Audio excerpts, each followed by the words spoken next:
Hello, and welcome to the Parent Teacher Bridge, where you can get the solutions and resources you need to help your child succeed in school. Are you new to homeschooling and you're considering the Classical Conversations Foundations program? That is for ages 4 through 12, and today I'm going to share with you what happens on a typical Classical Conversations Community Day.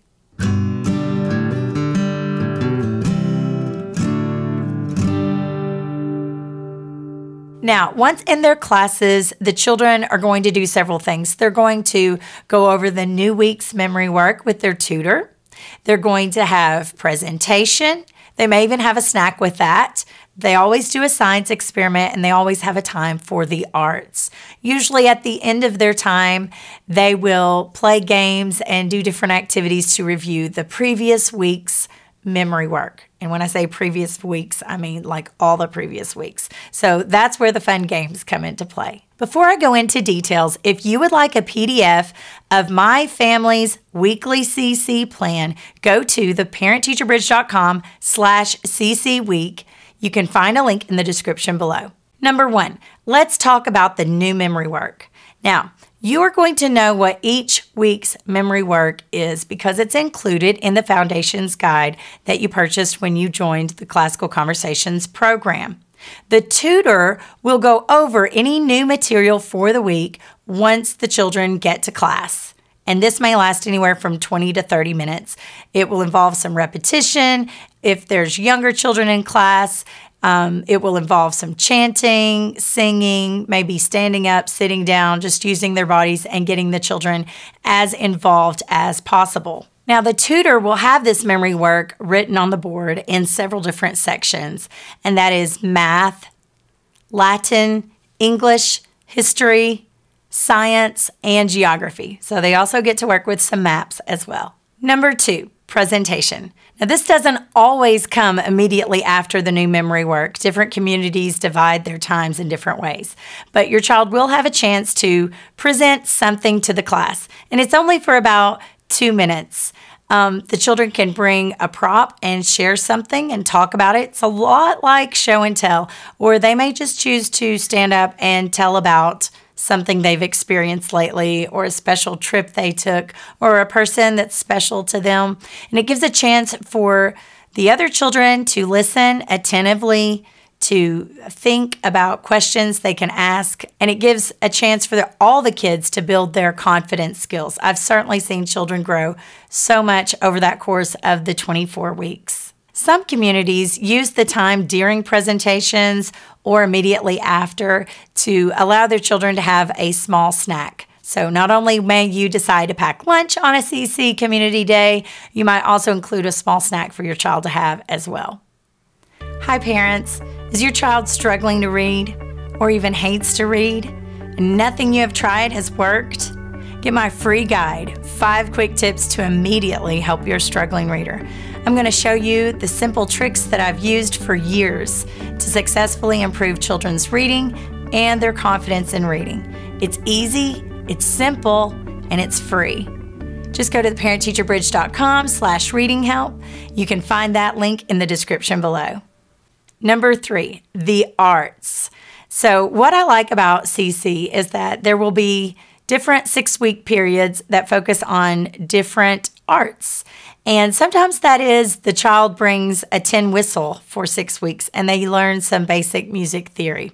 And they might learn a small song like Mary Had a Little Lamb. Other weeks, they may study the different instruments in the orchestra and how they come together and some of the famous composers' songs and learn to listen to all the different instruments and appreciate that music.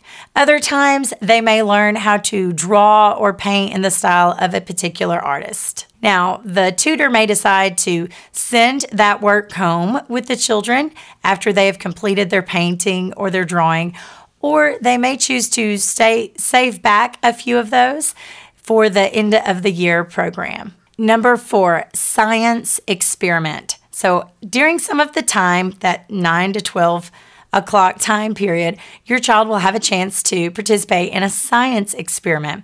Some of these experiments are math in nature, like probability.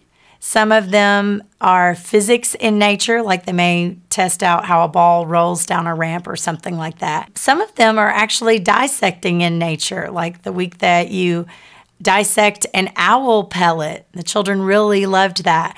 But what I like about it is that I know at least no matter what, my children will at least get a science experiment every week out of the year for 24 weeks. That helps me out, that I know that they're getting exposed to the scientific method and how to predict and ask questions about the results that they see and learn from the other children in the room. Number 5, review the previous week's memory work.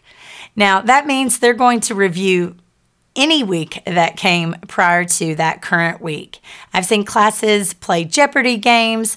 I've seen classes play musical chairs and ask questions, play bowling ball games. Some of the younger kids, they may just play with some Play-Doh and sing some of the review songs. And some communities even have a chance at the end of the year program to show off some of their memory skills. So they may use that time to practice together as a class which part of the memory work they would like to showcase for the families. Now, at the end of the review time, which is usually near the end of our time period together, the children help by packing up things and cleaning the classroom. Many of the kids will pack their lunch for the day, and their parents enjoy about an hour of having lunch together with the other families, the children playing outside if it's good weather. And then by the end of that hour, by about 1 o'clock in the afternoon, some of the older children, about ages 9 or so, may decide to stay for the afternoon program, which is called Essentials. Now, the first years we did CC, I did not have an Essentials student, so I just used that time to go on home or to run errands or to visit with others at a park. But now that my oldest is doing foundations, I stay on campus, go to class with him, and my younger 2 children will be in another room where we have hired someone to do some activities with the younger siblings of the Essential students. Many CC communities will plan special days together. They may say, well, this day is going to be pajama day and the children get to dress in their PJs, a lot like how regular schools do that. They may plan field trips together. Not everybody has to go. You do what you can, and that may even be another day of the week. But it's so dependent on how the community works together as far as who the director is and who the parents are and how involved they want to be, how much they want to be together. We've even had a Thanksgiving dinner together before we break for the holidays. CC lasts for 24 weeks, but most of these communities will have their 12th week before Thanksgiving. So you have some time off during that busy holiday season, and then you can start your final 12 weeks after the new year. Now, what I like about CC is that it gives me a framework to follow with all of these subjects and tying things together. Love the timeline, and we can delve in to those topics as deeply as we want at home. We can catch up on them later because it only lasts for 24 weeks out of the year. So sometimes we're even doing CC activities during the summertime as well. Well, I hope this video was helpful for you. If you know of a friend that you think it would be helpful for, please share it with them as well. Don't forget to get my free guide, 5 quick tips to immediately help your struggling reader. You can find a link in the description below. Remember, you are your child's most influential teacher.